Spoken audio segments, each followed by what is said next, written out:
Who wants to start? I don't really have an opening statement unless you want me to make one, but yes, sir.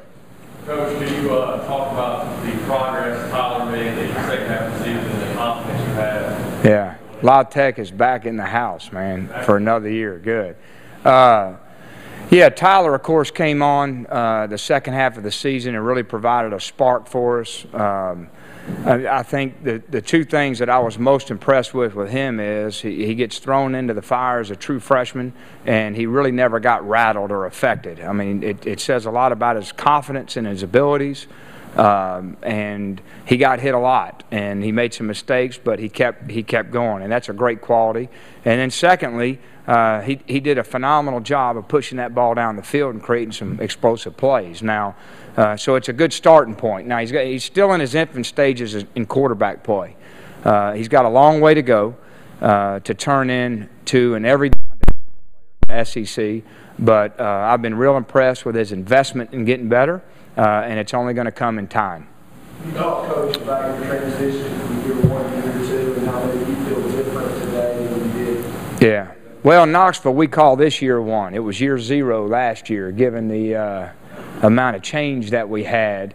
But we are light years away, and you know, I made the statement that we inherited a big senior class last year who had a lot of influence on the team, and of course that makes it more challenging to really put in your way of doing things.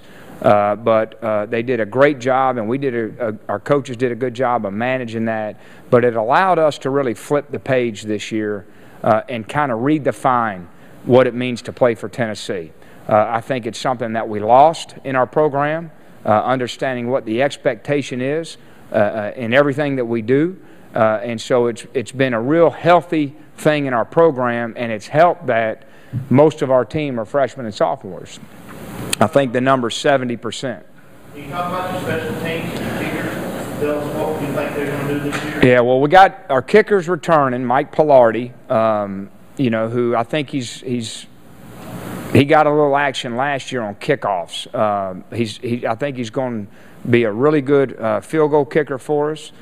He's working very hard on improving his kickoffs. It wasn't the distance and placement that we certainly expect, but he'll be better in time. And then we're going to have a new punter who's a freshman, redshirted last year, a very talented leg.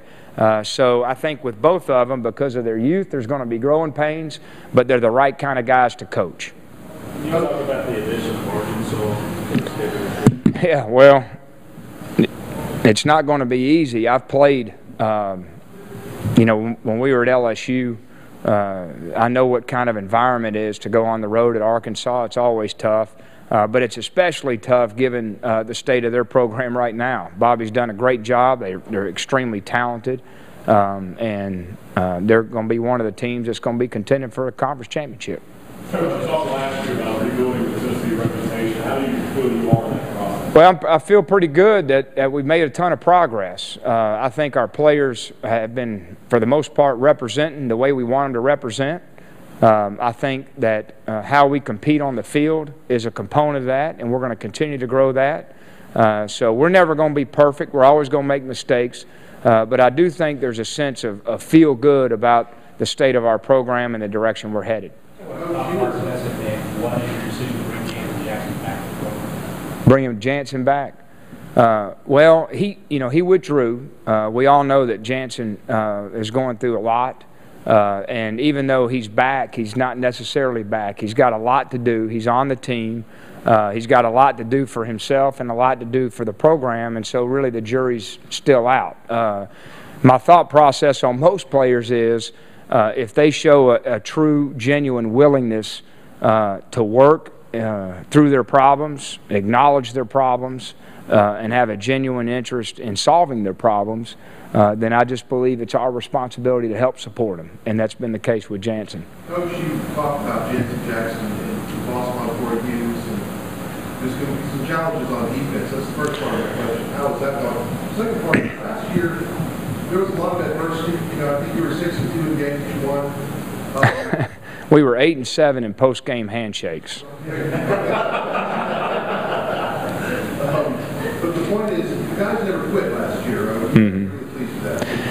Well, I hope, that's certainly not going to be our standard, never quit. We want to win the games. But I was proud of sort of the resiliency of the team last year. We were in a tough spot, sitting there at 2-6, and got beat pretty handily by a couple of good football teams. And we had every reason in the world to doubt, to cash it in. But those guys didn't flinch, and it's a real tribute to them. There's no question on defense. We got some uncertainty. We only have one returning starter back in the front seven in a league where if you don't have a dominant front seven, you're going to have a tough time competing. So that doesn't mean we're not going to be any good. It just means that we have zero experience. I think it's very similar to how we entered the season on offense last year. We came in with no experience on the offensive line, a new quarterback and a new runner. But during the course of the year, we turned in to be a pretty decent offensive football team once we got our personnel intact and some young guys really stepped up and performed. And we're hoping we'll get the same kind of production on defense this year. It's kind of a rarity, though, to have you and experience now like you do on the offensive line. It is rare, and you're right. I mean, our offensive line, we have one junior, 3 sophomores, and a freshman, but we feel pretty good about them. I think it's the one position on our team where we feel like we've got a deep and talented group, but we still don't have the experience that makes a great offensive line, and hopefully that'll come in time. There's a case similar with some prior regimes involved in NCAA with the program. How important is it for you to get the finality for that? And could the NCAA be more timely in wrapping some of this stuff? Well, certainly we've been wanting something like that to close since I got there. It has been a challenge. This is our 3rd recruiting class where we've had to at least answer questions about it. But I have been extremely impressed and appreciative of how the NCAA has acted as far as listening to our concerns and making some changes that are going to be good for everybody. I also want to point out that I understand their challenges. It's not easy what they do. It's easy for all of us to be critical and say, hurry up. But when you understand what their challenges are from a personnel standpoint, they lack subpoena power. It's very difficult, these investigations. And so I'm sensitive to that. And I've just been appreciative of how they've been responsive to our concerns and the changes that they've been making. We got one final question. Coach, you got a smaller senior class. That was quick. How do you feel how do you feel your team leadership is from the class? Well, yeah, we have 10 seniors and only, I think, 2 of them are returning starters. So that's not how you want to draw it up entering the season. And so I think the leadership's going to have to just emerge over time. Hard to be a leader when you don't really know what you're doing, and most of our young guys don't. But at some point, it's going to get tough, and we're going to need some of the players to rally together, and they always emerge every year. Appreciate you guys being here.